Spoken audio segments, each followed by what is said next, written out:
दूध कौन से जानवर का सबसे अच्छा होता है? बेटी, दूध तो भैंस का ही सर्वोत्तम होता है। फिर तो आपको भैंसशाला चलानी चाहिए स्वामी जी। आप गौशाला चलाते हैं और दूध भैंस का सबसे अच्छा बता रहे हैं। वो इसलिए बेटी क्योंकि आपने दूध के विषय में पूछा है, और दूध भैंस का ही उत्तम होता है। तो फिर गाय का दूध स्वामी जी? बेटी, गाय का दूध दूध नहीं, अमृत होता है। और हमारे लिए गाय जानवर नहीं, हमारी माँ है। वो कैसे स्वामी जी? बेटी, हमारे शास्त्रों में स्पष्ट उल्लेख है, गावो विश्वस्व मातरः, गाय संपूर्ण विश्व की माता है।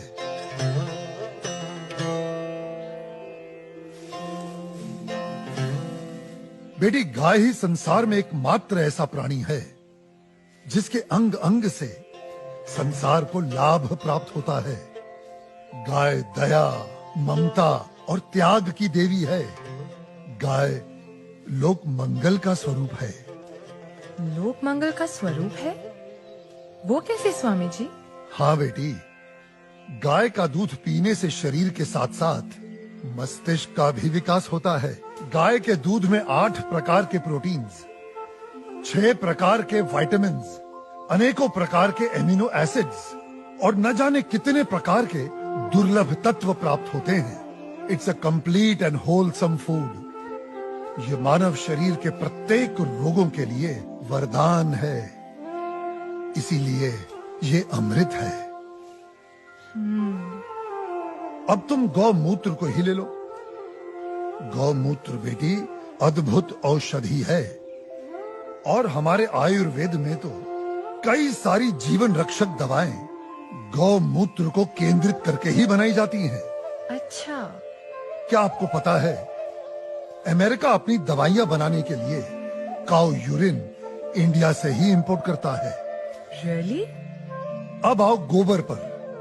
काऊ डंग, जिसका अज्ञानी लोग बहुत मजाक उड़ाते हैं, वही गोबर ईंधन और खाद यानी कोल और मैन्योर का काम करता है। It's a natural fuel and fertiliser.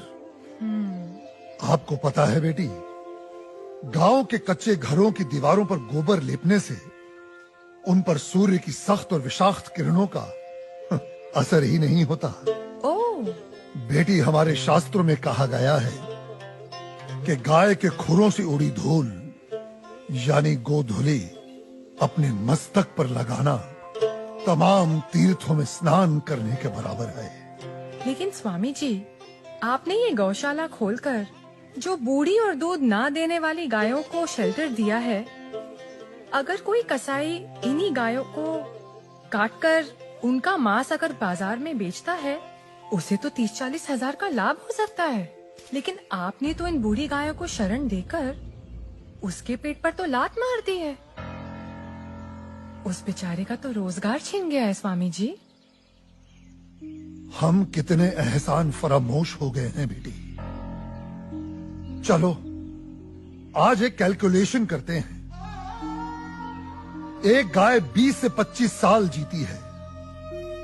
वो अपने जीवन काल में 15 साल हर रोज 15 से 20 लीटर दूध देती है।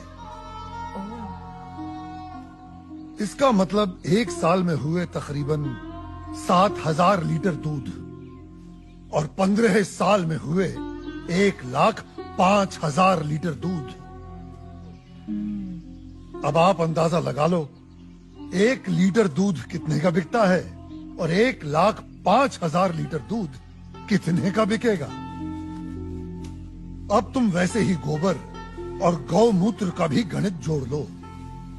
तुम्हारी आंखें फटी और खुली रह जाएंगी कि एक गाय अपने पूरे जीवन काल में कितने करोड़ों रुपए मनुष्य को कमा कर देती है। बेटी, अनेक इंडस्ट्रीज काऊ डेयरी और उसके बाय प्रोडक्ट्स पर टिकी हुई हैं। और ये गणित यहीं खत्म नहीं होता बेटी।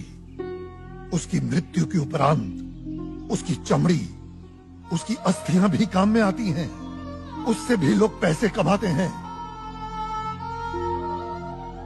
आप 30-40 हजार रुपयों की खातिर उस ममता की मूर्त को जीवित काट कर व्यापार करने की बात कर रही हो, उसे खाने की बात कर रही हो।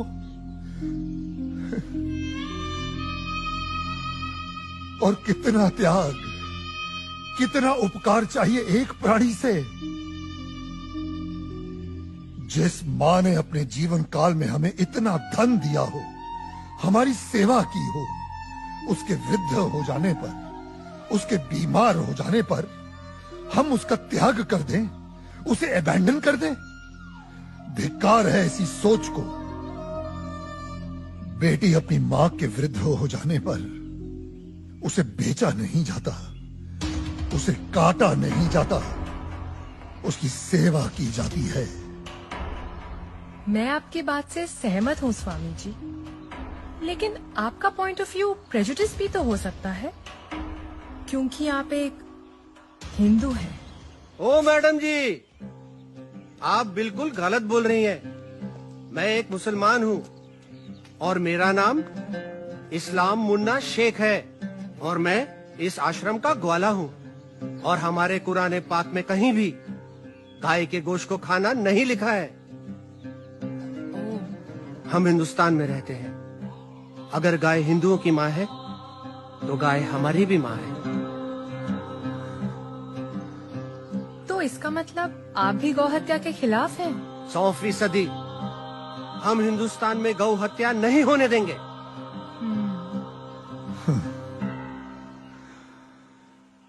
बेटी, जितनी भी बीमार, लाचार और दूध ना देने वाली गाय हैं, जिन्हें हमारे अपने ही हिंदुओं ने अपने निजी स्वार्थ के लिए त्याग दिया है, हम उन सब गायों को अपने यहां शरण देंगे। उनकी सेवा कर उनका ऋण चुका